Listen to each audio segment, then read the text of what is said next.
This recipe is the earliest written recipe that we have from Egypt. It dates to the 3rd century AD, and it was found written on a piece of papyrus in Greek.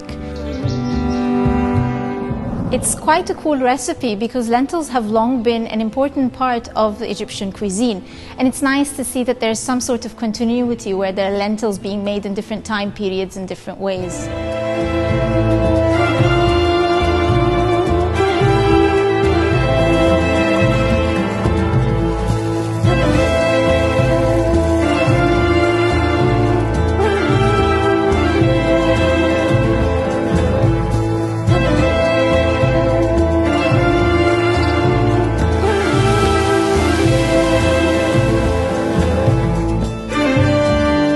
These recipes come from many different places, from many different time periods, and they show just how diverse and rich Egyptian culinary history is.